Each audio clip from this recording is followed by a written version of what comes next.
Terima kasih atas kesempatan yang diberikan kepada saya. Maaf ibu-ibu, saya mengganggu waktunya sebentar. Perkenalkan, nama saya Sri Handayani. Saya bekerja di Puskesmas Abeli dan sekarang melanjutkan studi kuliah Sarjana Kebidanan di Universitas Mega Buana Palopo. Dan sekarang saya akan melaksanakan praktik kerja lapangan atau PKL yang berhubungan dengan mata kuliah praktik pelayanan, promotif, dan preventif pada IMS. Saya melakukan penyuluhan yang berjudul infeksi menular seksual pada ibu hamil. Sebelumnya saya mau bertanya kepada ibu hamil, ibu-ibu apakah pernah mendengar infeksi menular seksual atau IMS? Oke. Begini, saya akan menjelaskan secara singkat apa itu IMS atau infeksi menular seksual pada ibu hamil. Kan infeksi menular seksual pada ibu hamil itu adalah suatu infeksi atau kondisi yang dapat diperoleh dari segala jenis aktivitas seksual, bisa berupa yang tertular melalui mulut, vagina, anus, dan penis.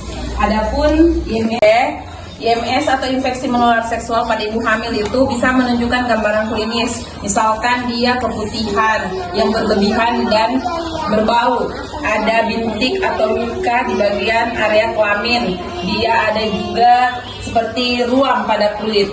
Ada itu bintik-bintik merah toh.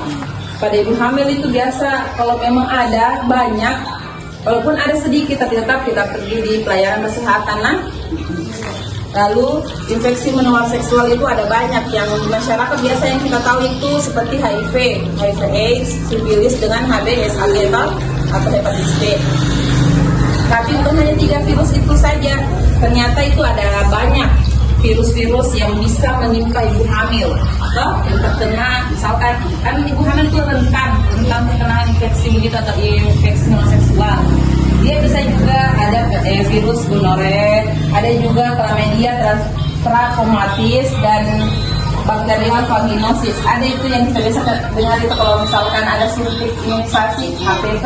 Nah itu juga itu kita suntik pada itu juga bisa ada virus HPV atau human papilloma virus. Itu bisa terkena juga pada ibu hamil. Nah, awal kehamilan, kenapa bidan selalu mengingatkan kepada ibu hamil kalau awal kehamilan itu kita harus periksa triple eliminasi. Kenapa? Karena screening awal untuk mengetahui apakah adanya penyakit sifilis, HIV dengan hepatitis B. Jadi itu awal kehamilan wajib sekali untuk diambil darahnya dan diperiksa. Nah, itu screening awalnya toh. Bagi misalkan ibu hamil, misalnya ada yang menurun loh, nah itu kita suruh ke puskesmas. Adapun cara penularan infeksi menular seksual itu yang biasa kita dengar itu kayak misalkan hubungan seksual berganti-ganti pasangan, itu bisa menyebabkan infeksi menular seksual. Nah, ada juga infeksi menular seksual itu cara penularannya melalui cairan vagina cairan tubuh, misalkan melalui sperma, cairan vagina dengan darah. Ada juga yang mungkin ibu-ibu jarang dengar itu kayak transmisi vertikal, itu maksudnya proses penularannya itu melalui penyakit infeksi ke orang tua ke anak atau keturunannya. Makanya itu kenapa ibu hamil sangat rentan terkena itu kenapa suruh ke puskesmas atau ke posyandu, bukan hanya untuk diperiksa-periksa saja kan. Misalkan bidan dia tahu kondisinya, kan kita bertanya tuh, bidan dia bertanya ada keluhannya ibu ya bilang saja kalau ada keluhannya, karena kan kalau ada keluhannya kita bisa akan sama-sama. Kalau memang bidannya misalnya belum bisa, ya kita bisa rujuk ke puskesmas sama dokter toh. Adapun itu dampak IMS itu sendiri pada ibu hamil dan janin itu seperti yang tadi saya bilang, ada HIV, sifilis dengan hepatitis B itu dia kalau memang ada ibu hamil yang terkena itu pasti kita akan screening lebih awal lagi, lebih cepat lagi kita tangani, kan ada pengobatan khususnya. Jadi kalau ada yang terkena mungkin bisa bayinya itu bisa diabortus atau prematur atau BBLR ya mungkin bisa menyebabkan kematian. itu harus selalu kita ingatkan pada ibu hamil supaya harus rutin ke posyandu atau pelayanan kesehatan terdekat. Adapun gejala IMS itu kayak tadi saya bilang muncul keputihan yang berlebih dan berbau pokoknya area-area kelamin dan itu maksudnya kita ingatkan suami kalau kerja ingat ada istri dan anak di rumah, maksudnya jangan jajan di luar baik-baiklah kepada suami, sayang-sayanglah Jangan ada mas. iya betul. Nah ini ada pencegahan atau tata laksana triple eliminasi. Itu pertama, saya melakukan antenatal care atau pemeriksaan ibu hamil di posyandu atau puskesmas atau fasilitas kesehatan terdekat. Itu sudah sangat bagus. Saya datang, bilang saya hamil, iya ada keluhan, bilang saja. Kalau kita bidan itu, insya Allah terbuka. Kalau memang bidan tidak bisa kasih, ada dokter. Nah, yang kedua itu deteksi dini. Itu tadi triple eliminasi itu sangat wajib awal kehamilan untuk mendeteksi lebih awal apakah ada virus infeksi yang terkena pada ibu hamil.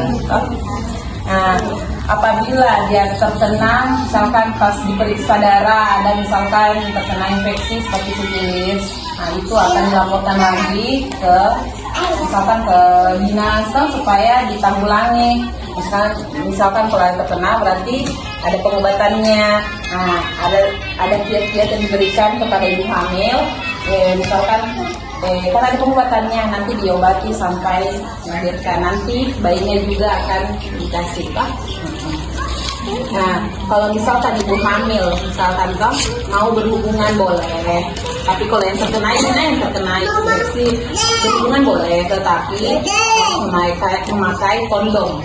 Kenapa?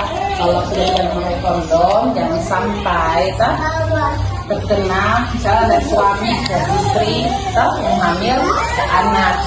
Itu yang kita cegah. Tidak apa-apa berhubungan. Yang penting kalau memang ingin, ya mau tidak mau kondom. Tapi kalau tidak, ya tidak juga. Kan di masyarakat itu yang kita dengar kayak ibu hamil yang triple itu wajib. Apakah ada pertanyaan yang memang ibu hamil ingin tanyakan? Karena kan kalau ibu hamil di Italia ini, alhamdulillah sudah periksa semua. Memang ada yang belum? Sudah. Oke. Siapa tahu ada yang mau bertanya soal IMS ini? Ketahuan. Ya tahu. Kebanyakan kan biasa kalau biasa darah ada yang kebanyakan biasa hepatitis B. Iya, hepatitis biasa itu kan itu menggunanya awal kehamilan, periksa hepatitis. Kan ada yang mungkin terkena Iya, kayak saya ketiga hepatitis B. Oh ya, lalu pas kami namanya nanti diobati dulu waktu rumah sakit. Iya. Tapi kita artinya itu hari ditahu itu namanya kita langsung tes darah. Iya, tes darah. Apa dia bilang ibu? Iya, memang dia berpotensi sekali ke anaknya. Jadi itu pas kita lahiran memang harus melapor. Misalnya puskesmas sudah tahu, dia melapor ke Dinkes. Nah, Dinkes supaya obatnya baru pasti sama gimana kita melahirkan itu langsung disuntik bayinya. Jadi insya Allah anaknya tidak akan terkena. Tapi kan setelah itu tidak berobat lagi atau bagaimana? Jadi ya nanti saya tanyakan lagi karena jangan sampai kita tahu atau jangan sampai kita mengambil lagi. Nah, oke lah, yang penting kayak begini nih kalau kita tidak tahu. Jadi nanti kalau trimester 3 kalau bisa pemeriksaan darah lagi karena nanti kelahiran pasti ditanya kembali Iya, diperiksa memang kembali lagi Atau ada yang mau bertanya lagi? Kalau sudah tidak ada, saya tutup. Terima kasih atas kesempatannya. Wabillahi taufiq wal hidayah. Assalamualaikum warahmatullahi wabarakatuh.